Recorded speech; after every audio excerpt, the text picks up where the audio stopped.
इस बजट के बाद शायद ही कोई पाकिस्तान में ऐसी चीज़ रही हो जिसका रेट ऊपर ना जाए। जितने टैरिफ्स हैं यूटिलिटी के वो भी ऊपर जा रहे हैं, कुछ तो चले गए हैं और कुछ मज़ीद ऊपर जाएंगे, क्योंकि हर एक चीज़ के आखिर में हुकूमत बताती है कि आईएमएफ का प्रोग्राम करना है, अगर ये ना किया तो प्रोग्राम होगा नहीं। लेकिन आम तौर पर जब आप आईएमएफ के साथ किसी प्रोग्राम में जाते हैं तो आपको बताते हैं कि आपका डेफिसिट इतना होना चाहिए, उसके लिए आपको इतने रेवेन्यू मोबिलाइज़ करने हैं, इतनी गुंजाइश आपके पास मौजूद होती है कि कहाँ टैक्स लगाना है कहाँ नहीं लगाना। आईएमएफ ने यकीनन ये नहीं कहा होगा कि बच्चों के दूध के ऊपर या ये जो डब्बों का दूध है इस पर टैक्स ना लगाया तो प्रोग्राम नहीं देंगे। उसके लिए मुतबादल ऑप्शंस के ऊपर काम किया जा सकता था, लेकिन शायद हमारे जो पॉलिसी साज हैं उनका जहन इससे आगे गया ही नहीं कि दूध के डब्बे पर टैक्स लगना है, इसके अलावा कुछ नहीं कर सकते। इसी तरीके से पाकिस्तान में जो एक तबका टैक्स से नहीं भाग सकता वो है salaried class, at source deduct हो जाता है, चाहे गवर्नमेंट एम्प्लॉइज़ हो चाहे प्राइवेट सेक्टर के हो।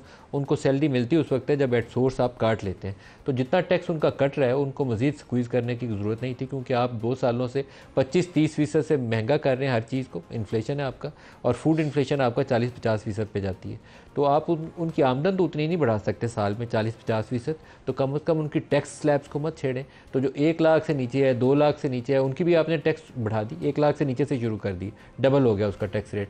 और जो 10 मिलियन से ऊपर चला जाता है उसके ऊपर आपने 10% सरचार्ज भी लगा दी। और साथ क्या किया आपने, प्रॉपर्टी के ऊपर टैक्स इंट्रोड्यूस करवाए जो करवाने चाहिए थे।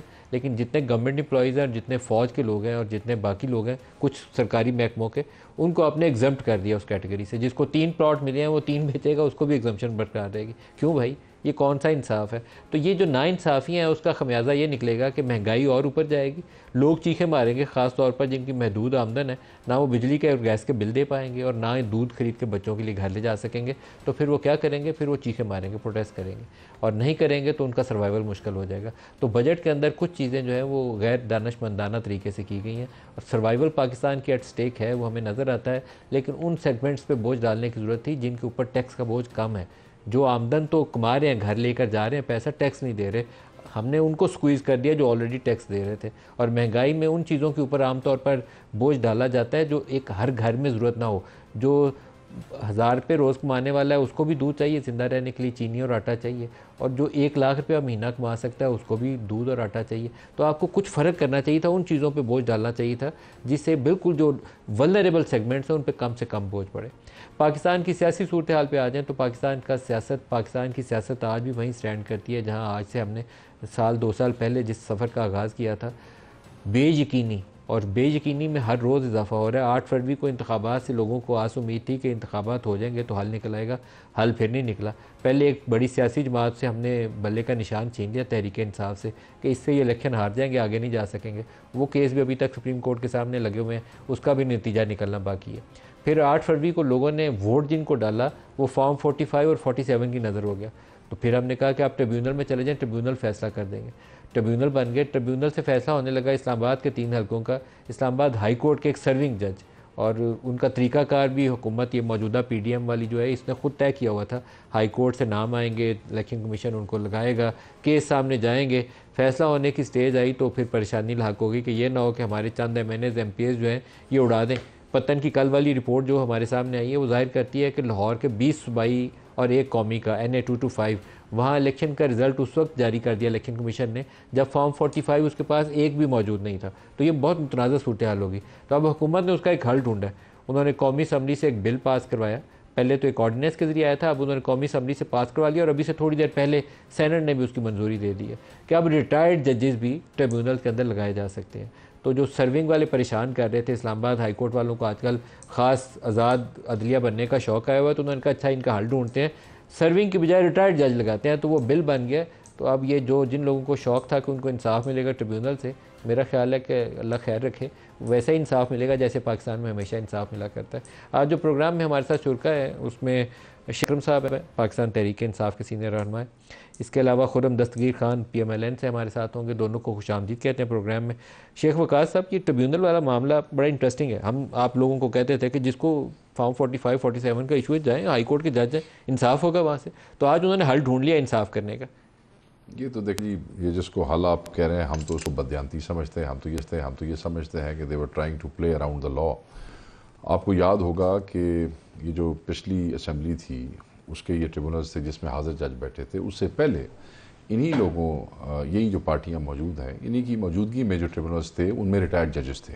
और रिटायर्ड जजेस ने फिर पटिशनर्स का जो हशर किया और कानून का और इंसाफ का जो मजाक उड़ाया, जो 3 महीने वाला काम 1.5-2 साल पे ले गया, और किस तरह एक मंडी लग गई थी वहाँ पे ख़रीदो फरोख्त और क्या क्या बेहूदियाँ नहीं हुई, और फिर उन लोगों को आगे जाके हायर कोर्ट्स में, हाई कोर्ट्स और सुप्रीम कोर्ट में इंसाफ मिले कई महीने और साल रुलने के बाद। उसको देखते हुए इन्हीं लोगों ने तो ये फैसला किया था, इन्हीं लोगों ने ये फैसला किया था कि जी हुण तुसी रिटायर्ड जजेस जड़े ने वो कट दो और आप उसके अंदर सर्विंग जजेस डालें, क्योंकि सर्विंग जजेस जो हैं वो ऑब्वियसली, और सर्विंग जजेस भी आप मलिक साहब पहले रिटायर्ड जजेस में सेशन जज भी डाल देते थे। पूरे डिवीजन के ऊपर जो ट्रिब्यूनल बनता था उसमें एक सेशन जज रिटायर्ड डाल के कहते थे यही डील करेगा। तो वहाँ ये फैसला हुआ कि सेशन जजेस भी नहीं होंगे, हाई कोर्ट के सर्विंग जजेस हुए। यानी कि एक चीज़ से सबक सीखा, गलत हुई, उसका नतीजा गलत आया, और उसके नतीजे के अंदर हाई कोर्ट के भाई ये ताकत में होता है, हाई कोर्ट का जज है, ये लोगों से प्रेशराइज नहीं होगा, वो मंडी इस तरह नहीं लगेगी और फैसले जल्दी होंगे और बेहतर होंगे। तो आप फैसला की था और आप दोबारा आप उसी मतलब वारदात की तरफ वापस चले गए जिससे आपने सारी कौम की। आपने वारदात का लफ्ज़ इस्तेमाल किया, तो आपके ख्याल में ये रिटायर्ड जजों को लगा के वारदात की जाएगी? मैं तो यही समझता हूँ सर, मैं तो यही समझता हूँ। एक रिटायर्ड जज है, उसको पता है कि मैं 3 महीने के लिए आया हूँ, 6 महीने के लिए, ठीक है जी, नौकरी उसकी पहले ख़त्म हो चुकी। जो पिछले जजेस के साथ हुआ सबके सामने है। अब ना उनका गाड़ियाँ छोड़ने का दिल करता है, ना उनका वो जो मुराद थोड़े अरसे के लिए आती हैं वो छोड़ने का दिल करता है। फिर ऑब्वियसली बड़े बड़े चौधरी सामने खड़े हुए हैं जनाब, और फिर मामलात होते हैं, फिर ना वो उनके साथ तो फिर जो ला रहे हैं उन्होंने भी वादे किए होते हैं, मैं फिर थोड़े नाल भी चंगा ही करांगे, पाकिस्तान है ना जी। तो ये तो क्या कर रहे हैं, ये लोगों को पागल समझते हैं, लोगों को बेवकूफ़ समझते हैं। मतलब है कि जाली फॉर्म 47 के ऊपर अपने बंदे बिठा के पंजाब में और कौमी इसमें मरकज़ में अभी भी ये ठंडे नहीं हुए। मतलब ये शर्मिंदा नहीं होते लोगों के सामने, इनको शर्म नहीं आती कौम के सामने। इसके बावजूद फिर उस डकैती के ऊपर अभी एक और डकैती करना चाहते हैं। ये चाहते हैं भाई जो रिकाउंट्स के फैसलों में ये लोगों को उड़ाना चाहते थे, जो दोबारा इन्होंने बाद में गंदगियाँ की हैं, उसके ऊपर भी कवर किया जा सके। ये बड़ा जुल्म है इस कौम के साथ। इस कौम को पागल उल्लू ना समझें। रिएक्शन जिस दिन आ गया, हालात बड़े ख़राब हैं, लोग रोटी से तंग हैं, गुस्सा किसी चीज़ का होगा, निकल किसी चीज़ पे जाएगा, तो बस फिर हमें लंगोटी ला के फिरोगे हर जगह पे। खुर्रम साहब, ये मामला काफ़ी कंट्रोवर्शियल है। नवाज़ शरीफ की अपनी सीट जो उन्होंने लाहौर से जीती है, डॉक्टर यास्मीन ने उसको भी ट्रिब्यूनल में चैलेंज किया हुआ है। उनका मामला भी अभी लगना है, अभी भी उन्होंने दलाइल उसके ऊपर मांगे हुए हैं। इस्लामाबाद के 3 हलकों के ऊपर मामला तकरीबन फाइनल स्टेज की तरफ जा रहा था। जस्टिस तारक महमूद जहांगीरी को आपने हटाने की एक कोशिश कर ली है इलेक्शन कमीशन के ज़रिए, दूसरी कोशिश अब कानूनी तौर पर राह हमार हो जाएगी रिटायर्ड जज को लगाने की। तो ये बहुत ही मुतनाज़ा चीज़ नहीं है जिसकी तरफ आप चले गए? आपको जाना नहीं चाहिए था इस स्टेज के ऊपर।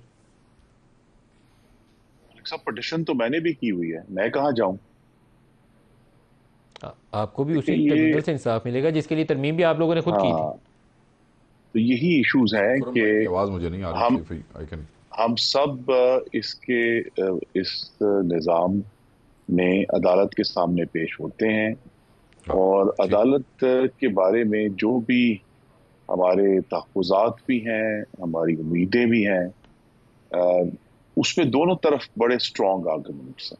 हम कैसे उस अदालत पर यकीन कर लें जिसने पाकिस्तान के अवाम का हक जो था वो 19 करोड़ पाउंड 70 अरब रुपए बजाय अवाम को दिलाने के वो उन्होंने रिलीफ दे दिया। वहाँ जिस शख्स ने उस अमानत में ख़यानत की थी उसको रिलीफ दे दिया, या जिस शख्स ने पाकिस्तान के खुफिया दस्तावेज के साथ खिलवाड़ किया और कहा मुझसे गुम हो गया और फिर अमेरिका में वेबसाइट में छप गया, उसको उन्होंने जो है वो कहा कि हमने तो देखिए ये तो हम रिलीफ देंगे, ये तो केस ही बड़ा पुअरली प्रोसिक्यूटेड है।